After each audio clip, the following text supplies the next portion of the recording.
है मतलब हाँ कुल 10 हम 4 भाई हैं मुझसे और 6 बहनें। छोटे हैं सब। तो क्या करते हैं बाकी सब लोग? बड़ी जो है मुझसे वो टीचर हैं, बाकी अभी पढ़ाई कर रहे हैं। बहन 2-3 बहनों की शादियां हो चुकी हैं, मैं अभी कुंवारा हूँ।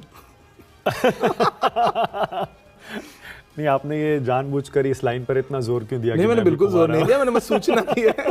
सबको पता है, मतलब कोई आप शादीशुदा हो तो मोदी जी के बारे में ही बहुत दिन तक लोगों को भरम रहा, बाकी तो सबके बारे में। राहुल जी कुंवारे हैं, हम कुंवारे हैं, ये तो सलमान खान कुंवारे हैं, तो देश को पता ही है। कुछ शादी का इरादा है? नहीं, अब शायर तो देखिए दिल से शायर होता है, तो इश्क मोहब्बत तो उसके दिल मेरी में रहता है। आज़ादियाँ अच्छी नहीं लग रही? कब तक रहेंगे आज़ाद? अकेले कब तक रहेंगे? रहने दीजिए। आप लोगों की हश्र देख करके तो लगता है कि आज़ादी आ जाए तो अच्छा। पर मैं वापस वहीं जा रहा हूँ, 10 भाई बहनों के साथ बचपन कैसा गुजरा? हाँ, बहुत अच्छा सवाल है।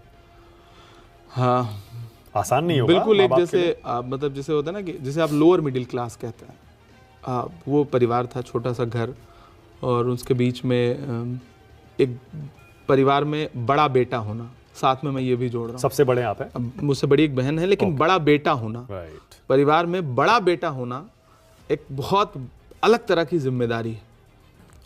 उस जिम्मेदारी को निभाते हुए आप आगे बढ़ते हैं। पिताजी नहीं चाहते थे कि मैं प्रतापगढ़ से आगे पढ़ने इलाहाबाद जाऊं। मुझे लगता था कि मेरी दुनिया यहाँ, अब ये कैनवस छोटा है, मुझे आगे जाना चाहिए। तो कोई फॉर्म लाके देने वाला भी नहीं था। मतलब ये बात कहते हुए मेरे रोंगटे खड़े हैं कि कोई फॉर्म लाके भी यूनिवर्सिटी का देने वाला नहीं था। ज़बरदस्ती मैंने यूनिवर्सिटी का फॉर्म भरा, एंट्रेंस दिया, एडमिशन हो गया। अब जब एडमिशन हो गया तो पापा नहीं चाहते थे कि मैं पढ़ने जाऊँ इलाहाबाद। एक तो उसका कारण था कि बड़े बेटे से बाप को मोहब्बत थोड़ी ज्यादा होती है और उसे लगता है कि आंख के सामने रहे, पहला।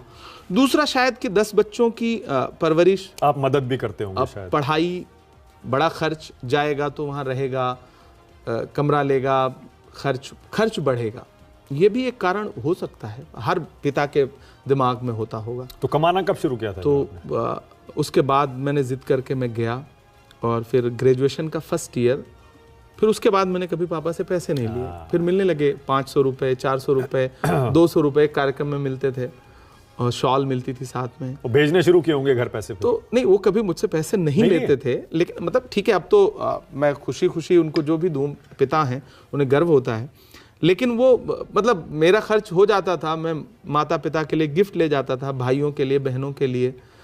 तो मैंने वो जिसको कहते हैं ना लोअर मिडिल क्लास का जो दर्द है इस देश में, उसको मैंने जिया है। इसलिए मैं एक मतलब मैंने कभी आज तक ये कहानी नहीं सुनाई, एक पीड़ा जिसको मैं आज इस मंच पे साझा कर रहा हूँ। मुझे याद है, मैं इलाहाबाद यूनिवर्सिटी के फर्स्ट ईयर में था, और पापा आते थे, 50 रुपये देते थे, 100 रुपये देते थे। तो इलाहाबाद से ट्रेन पकड़ते थे, ट्रेन 13 रुपये का ट्रेन का टिकट होता था, जनरल का। हम इलाहाबाद उतरते थे, वहाँ से रिक्शा पकड़ते थे और यूनिवर्सिटी जाते थे। ये पूरी कहानी थी। एक दिन मेरे पास पैसे नहीं थे, कम थे, शायद 50 रुपये, हाँ 50 रुपये थे। मैं प्रतापगढ़ से इलाहाबाद गया, 13 रुपये का टिकट लिया, वहाँ जा कर के, रमज़ान का महीना चल रहा था, जब वापसी मुझे आना था तो मेरे पास 20 रुपये, शायद 20 रुपये थे। 13 रुपये का टिकट ले लिया। बिना टिकट चलने में डर भी लगता था, हालांकि ज़्यादातर छात्र बिना टिकट ही आते थे, लेकिन मुझे डर लगता था, मुझे लगता था कि मैं बिना टिकट नहीं जा सकता। तो 13 रुपये का टिकट ले लिया मैंने। मैं रोज़े से था, जब इलाहाबाद से प्रतापगढ़ ट्रेन उतरी तो रोज़े का वक्त हो चुका था खोलने का। तो रेलवे स्टेशन के बाहर समोसे की एक दुकान थी, मुझे याद है, छोटा समोसा देता था। तो मैंने 4-5 रुपये जो मेरे पास बचे थे, 6 रुपये, मैंने उसके समोसे खाए, और फिर वहाँ से एक रिक्शा पकड़ा। मेरा एक दोस्त रहता था, मैंने सोचा मैं जाके उससे पैसे ले लूँगा।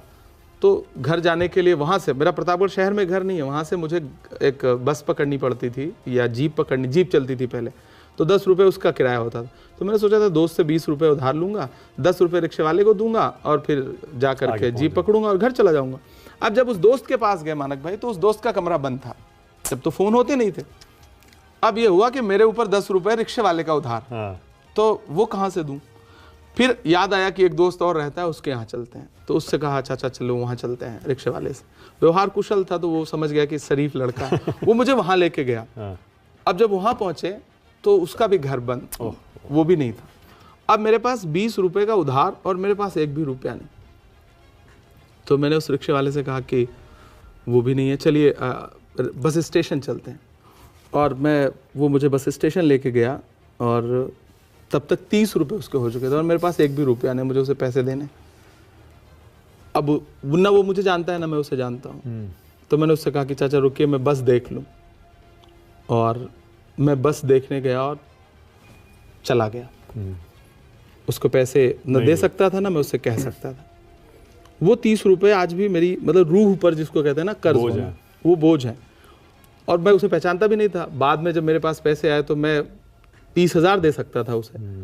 तो उसका मुआवजा इस तरह जब भी मतलब उसके बाद मैंने ज़िंदगी में जब पैसे आए और जब मैं रिक्शा पकड़ता था तो मैं कभी पूछता नहीं था कि तुम्हें कितना।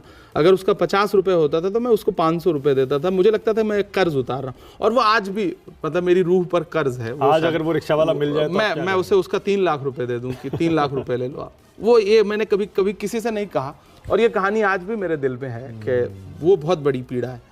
तो वो तो कॉलेज में थे ना, मतलब वो फर्स्ट ईयर, वो सब पापा के ही पैसे। 18 साल के रहे होंगे। हाँ तकरीबन 18 साल। तो उसके बाद वो बेचारे, वो बुजुर्ग भी रहे होंगे मेरे ख्याल, शायद हों भी ना। तो वो एक कर्ज है वो, और उसका कर्ज मैं फिर सब पे उतारता रहता हूँ। जो भी रिक्शे वाला, आप तो रिक्शे से आप चल नहीं पाते हो, अब जिंदगी ऐसी हो गई। लेकिन जो भी मिलता है मैं कोशिश करता हूँ। मैं उसके बाद 4-5 साल 7 साल जब भी रिक्शे पे चला, मैंने एक का 100 गुना दिया कि शायद इसका थोड़ा सा सवाब उस तक पहुंचे। मतलब नहीं, वो एक पीड़ा थी। दिल छूती है ये कहानी, और आपको उस बात का पछतावा है और आज भी बोझ महसूस हाँ करते हैं। बोझ है, ये वो दिखाता है पूरी कि जिंदगी रहेगा बोझ शायद।